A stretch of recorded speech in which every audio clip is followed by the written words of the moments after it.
All right, everybody. I hope you can all hear me. Good evening. Thanks for your patience. We were trying to get some Zoom kinks undone here, so I think we're set to go. A couple of quick announcements. Thank you for coming out on our Wednesday night presentations. We're back to our normal schedule, so that's great. Just a couple of quick announcements. Our presentation next month will be on Wednesday night, March 17th. Mari Reed will be with us for Capturing the Spirit of Birds. I'm delighted we can have Mari with us next month. She's an outstanding bird photographer, author of the book Mastering Bird Photography, the Art, Craft, and Technique of Photographing Birds and Their Behavior. Her works appeared in numerous national and international publications, including several of her own books, and her photos have won awards worldwide.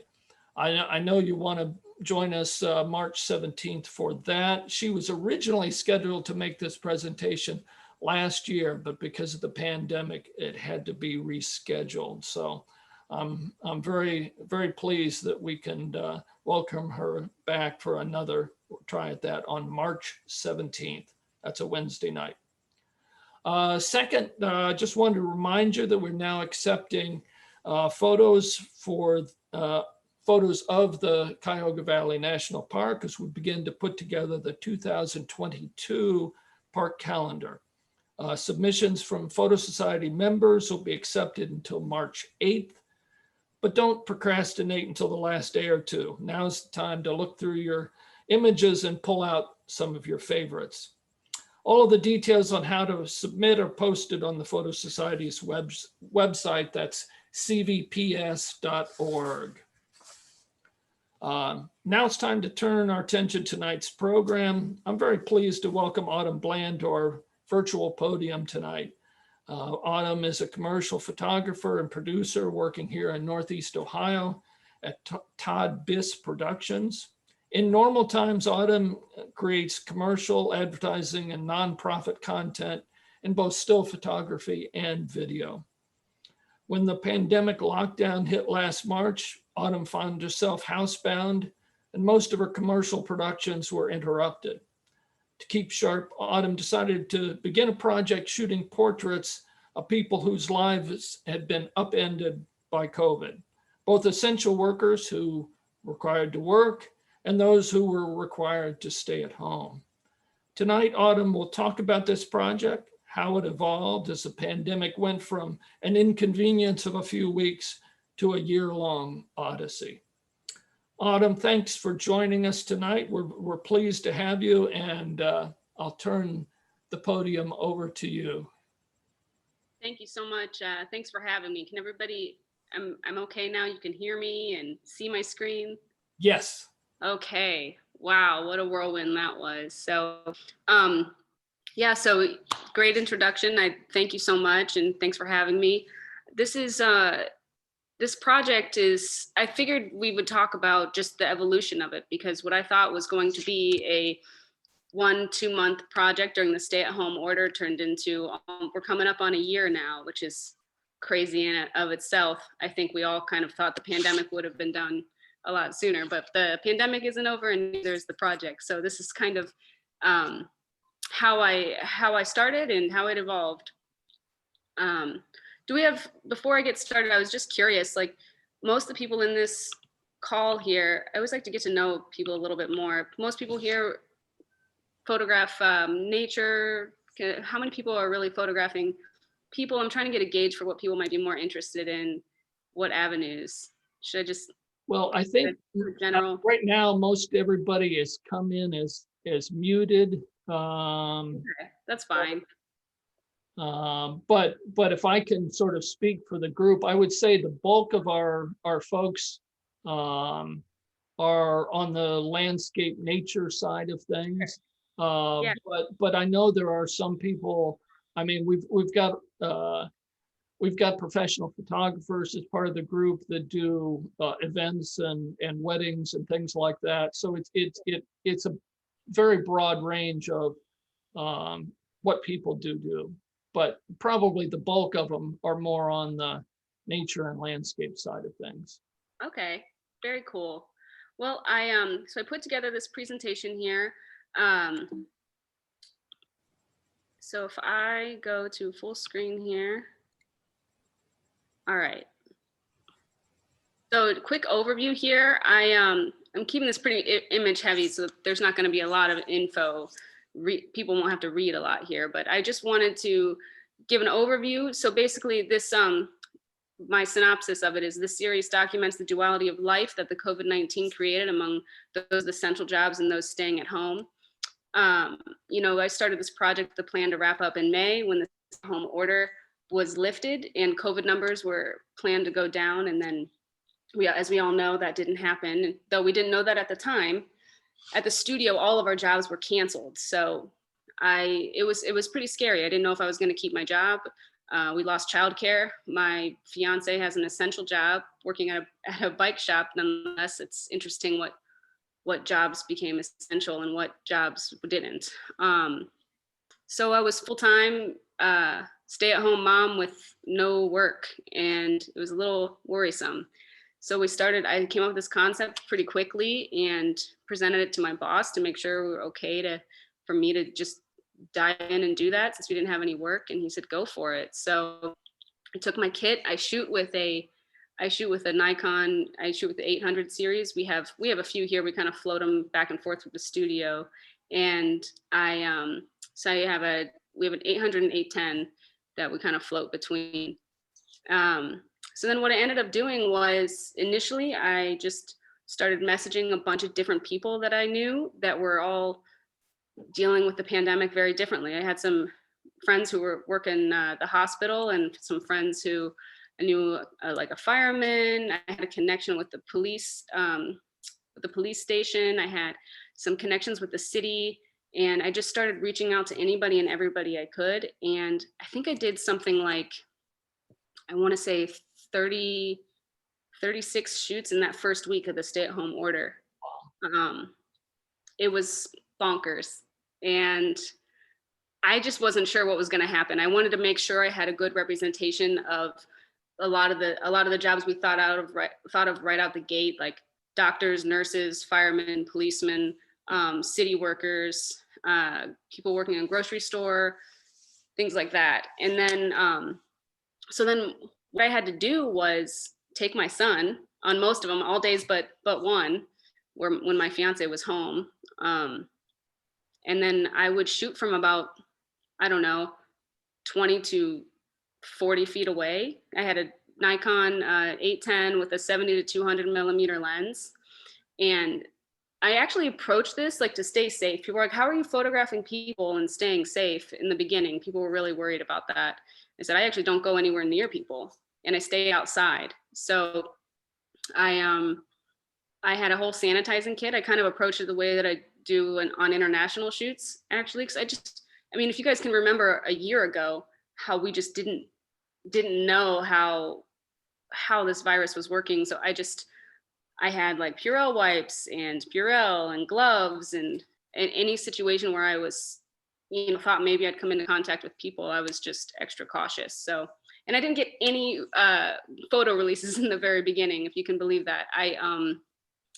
I never imagined this would go any further than my personal website. And then I started an Instagram account and I was like, as long as I have their verbal consent, I don't really need any releases. So then, basically 2 months later, magazines started trying to publish the work. And I was like, okay, well, now I have to do digital releases. And I had to circle back to all of those and then started doing digital releases for everybody moving forward. And then some people just couldn't do that. So then I was driving back to houses and leaving releases in the mailboxes, getting all these sign-offs on everything.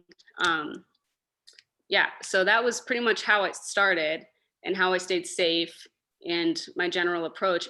I actually forced myself, even though I have a full camera kit, I actually forced myself to only have the same lens and the same camera body for all my shoots so then I could stay consistent. So I'll talk about that, what I ended up doing in that way. So in the beginning, I had the 2 series where it was the stay at home and the essential. So it's interesting because how it started is still how I'm continuing to execute these shots. So the difference here is we have the stay at home, they're in color. I make it a point to show more of their life in these because it's stay at home, right? This is what defines them. I shoot at about f11, f16. I keep everything like completely sharp, and I make the background part of their life because this is all they're doing right now. But on the opposite here, we have the essential workers over here. We have a pandemic childcare. I don't know how many people know about pandemic childcare back when it started, but you had to get a special license for that because all the childcare centers were closed. But the difference here is I pull them way forward away from their place of employment, or sometimes I have no distinct background behind them. And I make it completely about their job because for essential workers, that's all that defined them at the time. So I actually have them much larger in the frame. I shoot from a much lower angle to give them a heroic feel. And then I stop as far down as I can safely. This one, I was probably closer to like a 3.5, maybe even 4 or 5. But then I have them take up about 2/3 of the frame, and I keep everything vertical. This day and age, like how we look at imagery on our phones, so many people are looking at stuff from their phones. It takes up the most real estate on a screen, and it felt more impactful. So, and I wanted them to be like, in a way, like you can compare them side by side, and you see that like over here, like this family in North Hill in Akron, they're much smaller in the frame, and then to the right, even though there's 2 people in this frame, they're still much larger. So then it's like their job is what's defining them. So that's the general stylistic approach there. So then more so what this is about is the evolution of like how this all changed.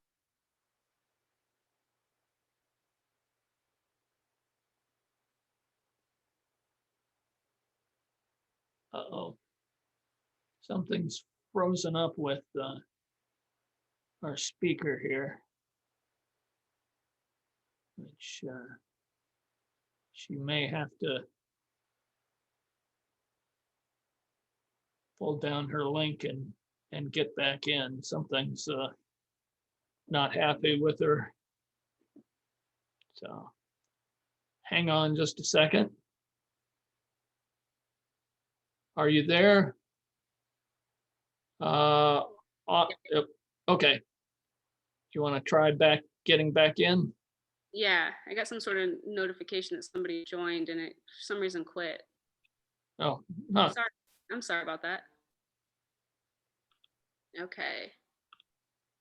So see if you guys can see this here. Yep, it's back up now. Okay. So that family on the far left is the very first family I photographed.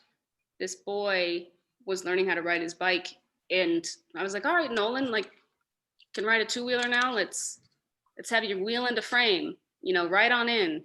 And he didn't really refine it yet, so he kept falling. And I cleared it with the family to make sure it was okay, but I ended up using that picture as their stay-at-home photo. I was talking about how Nolan was learning how to ride a bike. Initially, in the beginning, I didn't want any stories. It was just going to be completely visual. And as everything changed, I mean, so did that. People wanted to share more. People wanted to hear more about, what everybody else was going through in the pandemic. And in a way, it was like building this entire community. And I could see like how important this was to people. So as we got deeper into the pandemic, more stories were told and bigger stories were told. So I started with just all kinds of different types of families, single people who identify differently, different neighborhoods, whatever I could find, to try to help feel connected. And then in April, I tried to find more people who were high risk, and maybe the not right out the gate initial thoughts of like who's high risk, so I told some of those stories. I photographed this little boy who wasn't even 2, and he had a trach his entire life so far. I think he just got it removed like a month ago, and they have a home care pediatric nurse. So I actually photographed her as an essential worker outside of the home, and then photographed them as her inside there with them, because the mom said that that nurse is part of their family because how much time they spend with her and how much they rely on her. And this funny one in May is kind of my identifier of when the stay-at-home order was supposed to be lifted on May 1st, and it got extended to May 31st. So it was just that feeling of, some felt relief, some felt fear, some felt anger. People wanted to go back to work. Nobody was quite ready to, like, even COVID numbers were even higher at that point. So that was just my slight transition of like, hey, this is still continuing, you guys. So, and then, summer was just kind of telling more stories. And when you go back to school, I did a couple of shoots where I brought a backdrop and strobes and shot a yearbook picture. I'll talk about that later, but I did a yearbook picture, and then I did like a wide shot showing the set. And then, I try to focus on different kind of moments. We have like Halloween, different holidays, things like that. So we got kids dressed up in costumes, and then we move into, winter and vaccines. So that's kind of how the stay-at-home portion of it evolved. So then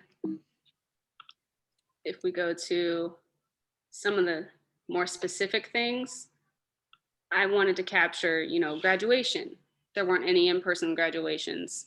My coworker had his baby, Suma, at City Hospital. So I went and photographed that from the parking lot, and they were like on the 7th floor. The actual shot is like pretty wide, actually. And here they are in the window right there, him and his wife and their newborn. And then an engagement here, which is just kind of a fun. People started to love seeing these life events. Just kind of the whole idea really is to keep a silver lining and try to keep us connected, since we couldn't really be connected in any other way. So speaking of the back to school, this was kind of like my fun take on kids going back to school here. So I talk about, the key here is to share different back to school stories. And I don't know how many people here have children in school right now, but my son's 3.5, so I didn't have to deal with these decisions, but every school district had to make their own decisions on what they would offer parents to do. And I personally knew a lot of teachers, a few in my family, and they were doing different things. And within those school districts, then parents had to make final decisions. And it was tough. I think it was really hard on everybody because, they wanted their kids to be able to be in school, and some were very fearful. Some didn't have an option. They had to work full time. So once school started back up with an option, they took it. Now, Akron Public Schools didn't do anything in the very beginning. They stayed completely remote. So I did 2 very different back to school stories. One where the student was completely remote and didn't do any, she was a really good volleyball player and she didn't do any sporting type things. And then the other was a kid who went back to school full time and continued his extracurricular activities. And it was just very different. And then for the essential part of it, for back to school, I had essential workers now be people who work in the school. So here we have a principal, but she's at Akron Public School. So they only have 4 people working inside the school. So she's pretty much has the whole building to herself, but they're managing everything virtually. So I put her as an essential worker there. And she gave me a full story about, how they provide Chromebooks and Wi-Fi hotspots, and they're providing lunches to students. Any parents or students who can pick them up, 4 to 5 days a week, that was still available to them. We're having these like school parades where students can pick up supplies and get everything they need. So it was crazy the amount of things that I mean, more than just schools, like education systems had to do, but just everybody had to adapt. So really, it's about adapting to the pandemic. And her story, the Akron Public School story, was pretty interesting. And her specifically, she was doing just an outstanding job. I didn't know her. When I start looking for more specific people, I just start reaching out to this network that has been just expanded, and people tell me, oh, do you know this person or that person? They're doing this great work, or have you heard about this person? So then I just reach out and get connected to these people, and that's how I end up shooting beyond what I started with. It's just expanded a lot. Are there any like questions or anything that I should address at this point? If anybody has any questions or things, please use the chat feature on Zoom, and I'll try to keep that open and keep an eye on it. And if any questions pop up, I'll relay them to you. How about that? Okay, sounds good. So on the essential side of this, we talk about the evolution of that. I mean, in some ways similar, some jobs, when you think back to the beginning of what essential meant during the stay-at-home order, that was, hospitals, grocery stores, transportation, a lot of like government jobs, like a lot of those were what were essential. And then it took a lot of time to capture a lot of those kind of people. And then when the stay-at-home order was lifted, I'm like wondering, what does that mean? Then who's essential now if we're all going back to work? Well, then it kind of to what, instead of like what the city needed and the economy, it was more about what the community needed. And it shifted to like equal rights and community activists, all the civil unrest, everything that, with COVID numbers on the rise. Frontlines never went away. I'll continue to photograph nurses, respiratory therapists, STNAs, doctors of any kind throughout the whole time. But there was a heavier focus on people with like boots on the ground working in the community to help the community. And then as that evolved and we moved forward through the summer and we got back to school and elections underway, I shifted that to essential workers were anybody affiliated with education and voting. So I've captured a lot of different people, poll workers, election protection, like I said, a couple of teachers, principal. There's a handful of different things, and I continue to follow up with people too. And then in December through February, really it was focused on COVID testing and front lines, and I'm still capturing that. And then the vaccines, of course. Now that last one is very interesting because that was really the first time I was inside shooting and somebody else was like, and then the subject was inside. At that point, I had never been inside at the same time as the participant. There are a couple shoots that are inside earlier in the series, but I'm actually shooting from outside. It's pretty interesting to see that shift, but I didn't have an option here because we were in February and it was freezing temperatures and I was in a nursing home. So there's no way I would have been able to get that to happen outside. So yeah. And then here, I just wanted to show like a closer look at, I really wanted these images to speak for themselves without having a story. That was my goal from the beginning. And then obviously the stories got bigger and there was more to tell. But here, you can look at these images and you can tell what, like, you get an idea of what they do. We have this guy finishing, working on the crew, finishing the construction on Main Street. You have our firemen in the pouring down rain. That was an interesting one to get. And here at the end, we have a COVID drive-through test site. I got that one in June. So that one was an interesting one too. I actually went to a drive-through COVID test. It was my very first one I ever had to get. And after she did the whole like swab my brain, I asked her if I could get photos, and they there was no objection. I was actually really surprised. So I had to pull up and happened to catch them. You know, I have minutes to get these pictures. So I make sure my camera's all set and we're close enough.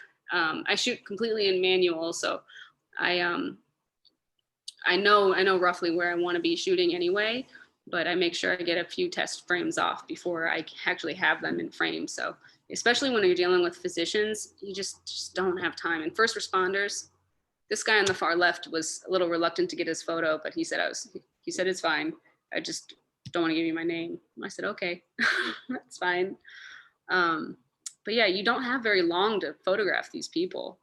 It's interesting. I mean, it's the essential workers mainly. But yeah, so from that, another huge thing that started happening with this project was follow-up stories. This woman, Emily, was my very first follow-up story. I photographed her. She was in her last trimester working in the emergency department at City Hospital. And then I got, she told me she had her baby. And a week after she had her baby, I went and photographed her with her baby. And I photographed her family. And I did this whole Mother's Day post. That's how long ago it was. She was my very first one, and it was Mother's Day that I posted it. And I just talked about how that's probably a pretty great Mother's Day gift, to be able to just not be at work for 3 months and stay home with her 2 children. And people really latched onto that. And I think it makes sense. You think about when you watch a movie and you're like, well, where are they now? Or, at the end you can see like an update on, how people are doing and how it evolved. And I continue to follow up with people personally. And there are a couple people who I've done a couple of follow-ups publicly with. It's really interesting. So I put a few more follow-ups here just to get an idea. So this one was one that got a lot of attention. I tried to grab ones that people seem to really gravitate toward. So this woman, another person I didn't know, because I didn't know the nurse either. She's a park ranger for Summit Metro Parks. And, last summer, all these parks were just completely packed. And it was actually kind of an issue. There were way too many people. And so they were like, the park rangers and things were like working overtime. They were just posting all this information, like trying to keep everybody safe. Just because you're outside doesn't mean like everybody can be on the trail at the same time. And so I found Julia, and then, I don't know, a few months later, I went into anaphylactic shock. I got stung and I didn't know had no idea I had any kind of an allergy, because I've been stung in the past. So I got stung and went to the hospital, was in the ER for a long time, and everything ended up okay after a few days. But there was something living, like there was a nest of some sort. I thought that maybe it was a beehive, because I thought I completely disturbed this nest, because I was digging up flowers out of this big flower box. And she actually reached out to me, somehow got word of this, and she came to my house. I had no idea that, like, not only is this woman a park ranger, an amazing park ranger, she's getting certified to be a certified to get her EMT certification, and she's also a beekeeper. Go figure. So she has been doing this with her dad for like her whole life. So she just came to my house within hours of learning of this, and she scoped out where it was, and it was actually like yellow jackets or wasps, and she got rid of them. She came over and so I just said, hey, can I photograph you in this and just tell this story about, how she basically followed up with me, and I wanted to share this other side of her. And she's just an amazing person, and it meant a lot.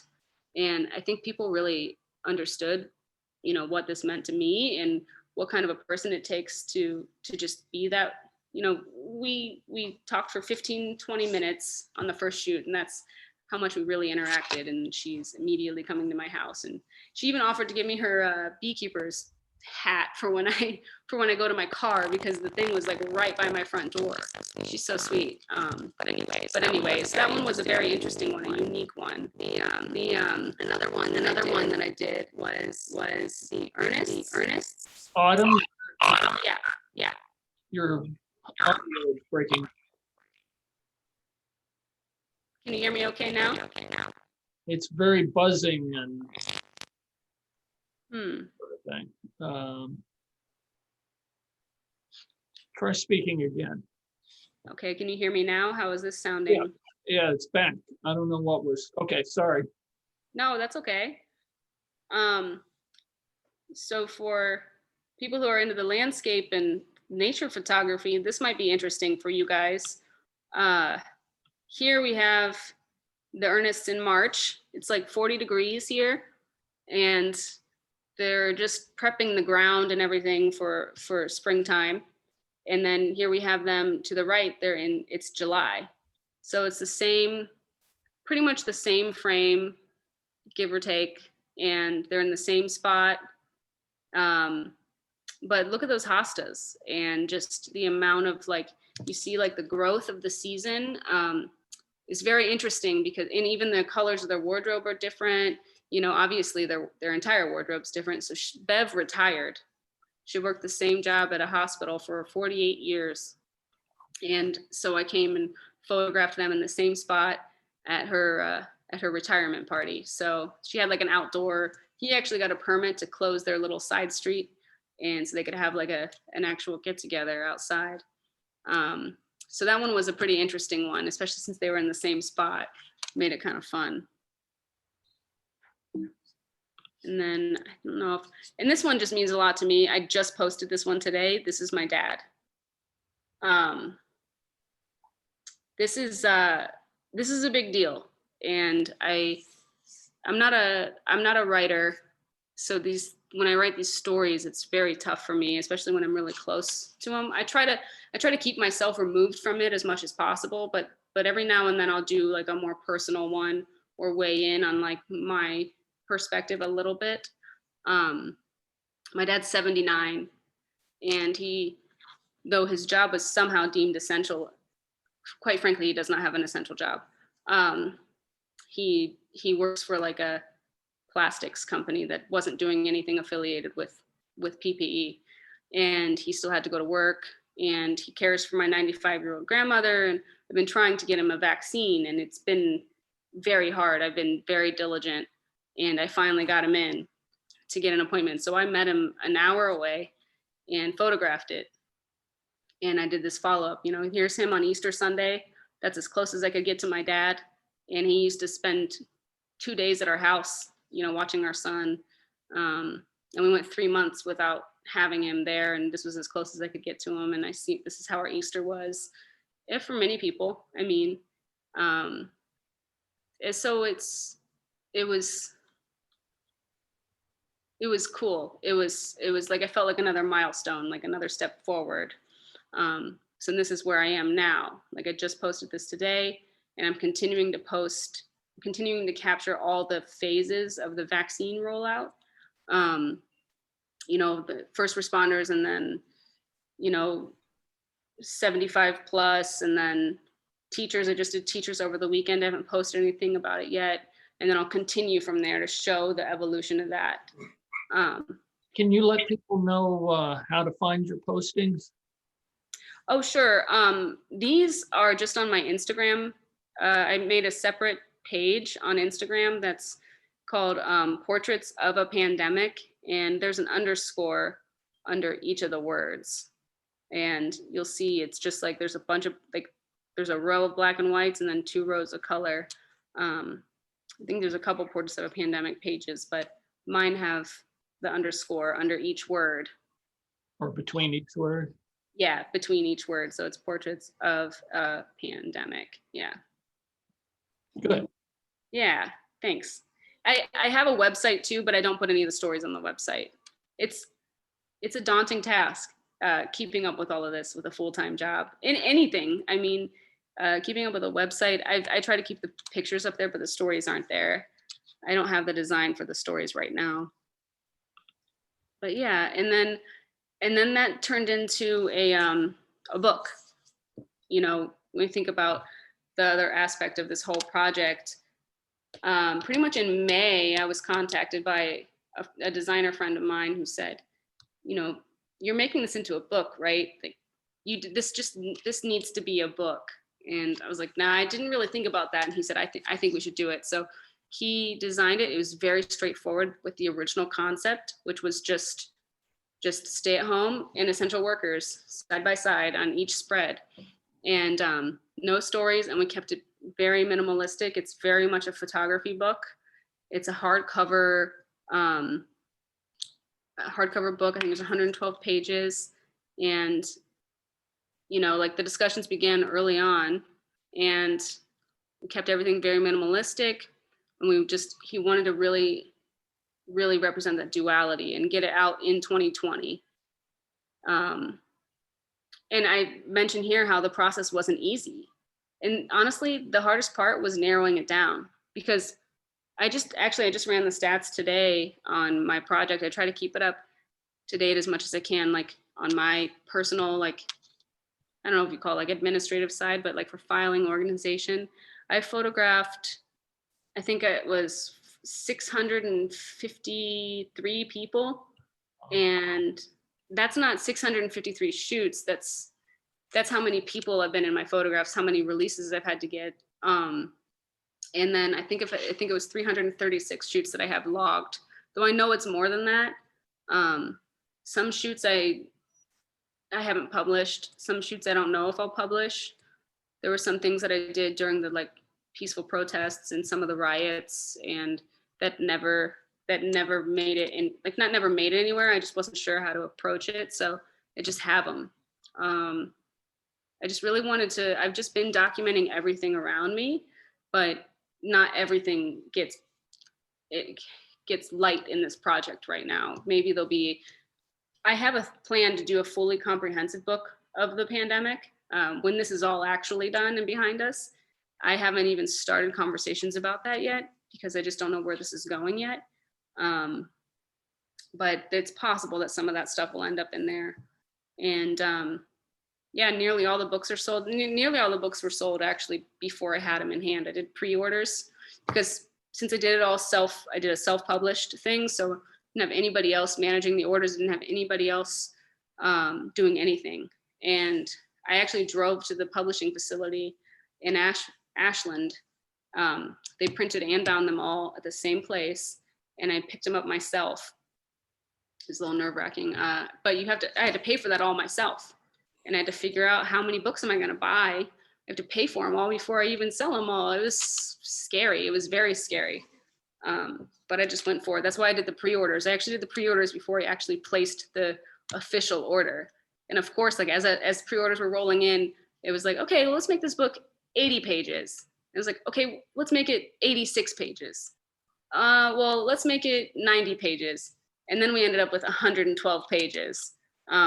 It was just so hard to try to narrow it down and cut things out. But knowing that there'll be another book helps me narrow it down, because I just felt like, you know, I worked so hard to help build this community, and then I felt like I cut half the people out of this book. But there's no way I would have been able to afford a 300-page book to start.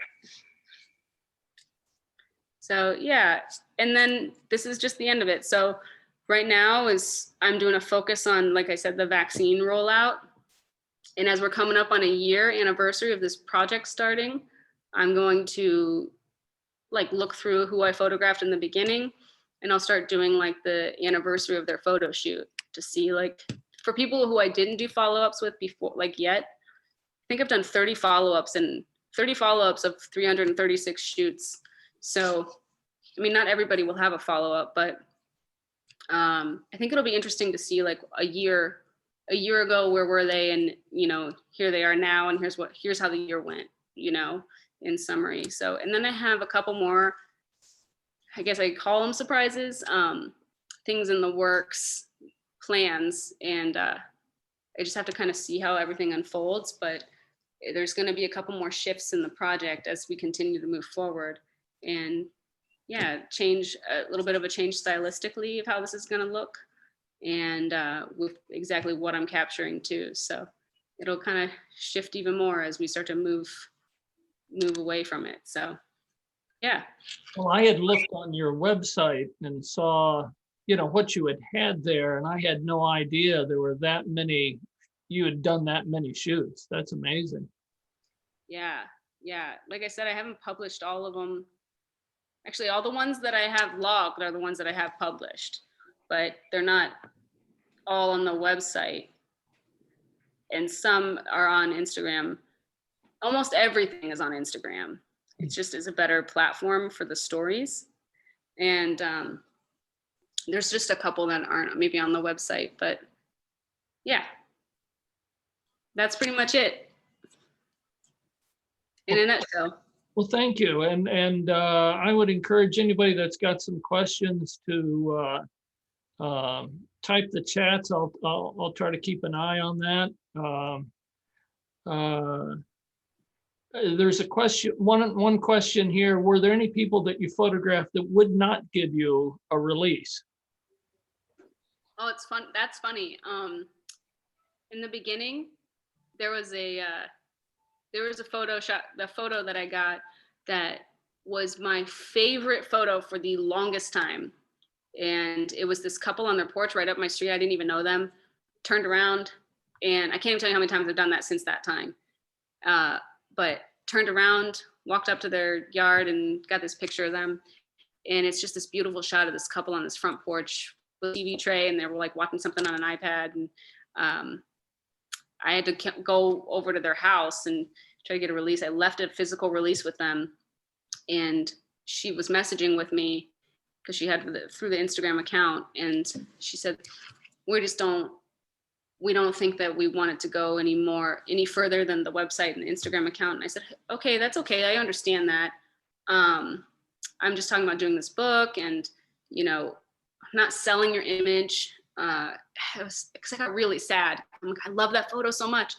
So I said, but I completely understand. And then sure enough, she's like, well, we got to think about it. We just weren't sure exactly where it was going to be.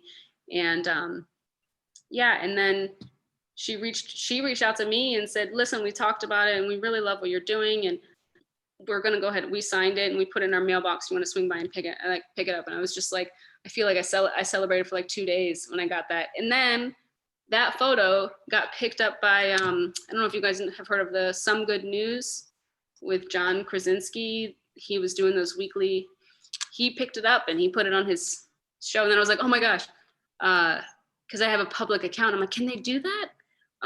Then I got really worried that they were going to get upset, but I didn't get any kind of compensation or notification that they used it, by the way.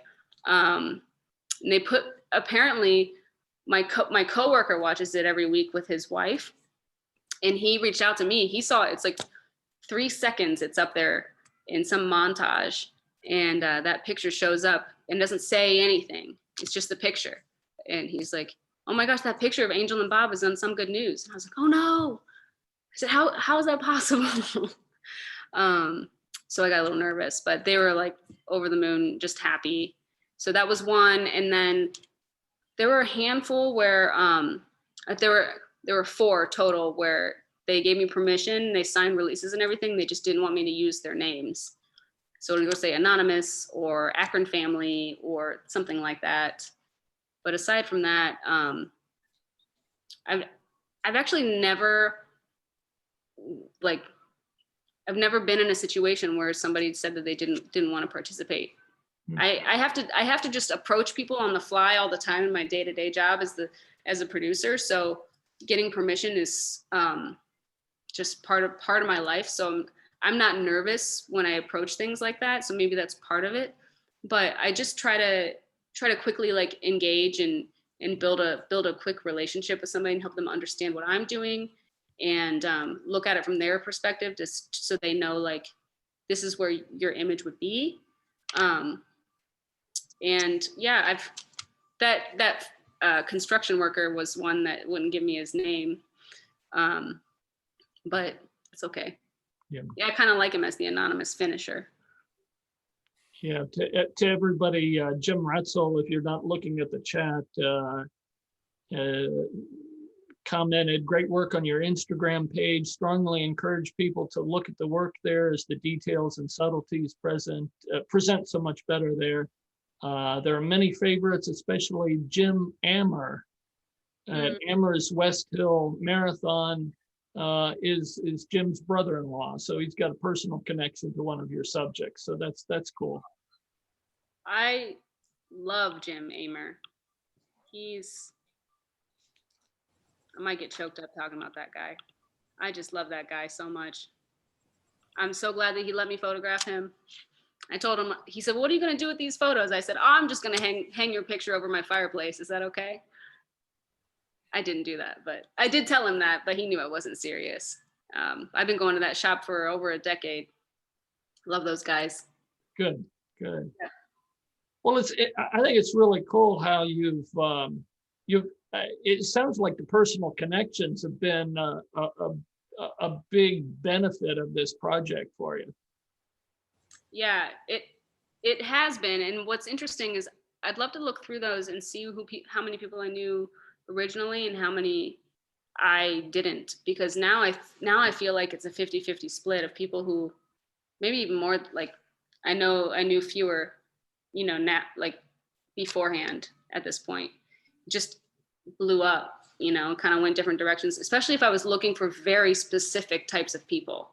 Like Portraits of Pride, I did a whole thing on Portraits of Pride, where people were actually, I partnered with a nonprofit, a community AIDS network, and an Akron Pride initiative, Canopy, and we actually had an application. I call it an application. I mean, I photographed anybody who applied. It just helped me organize them geographically and try to be as efficient as possible. And then I'd have their stories kind of outlined. So then we would build the story from that. But yeah, the personal connections are nice. And then you start to feel like, I think about these people all the time. These people are just, all these people that I photographed, I think about them constantly, even if I knew them beforehand or not. It's just kind of build this entire community or family now, and it's pretty cool. That's great. Yeah. Well, thank you very much, Autumn. It's really been fun to get a peek inside this project, and I hope we've got a bunch more people that will subscribe to your Instagram account now. So that's been fun, and it's just been fun to hear about your experience in doing all of this. So we really appreciate you making the presentation tonight. Yeah, and thank you so much. I'm sorry about the technical difficulties in the beginning. I appreciate the time, and what a great group here. So thank you. Well, thanks. And thanks everybody for coming on tonight, and do look for us in about 4 weeks, and we'll have another presentation. So hope everybody has a great evening, and thank you, Autumn. We really appreciate it. Yep. Thank you.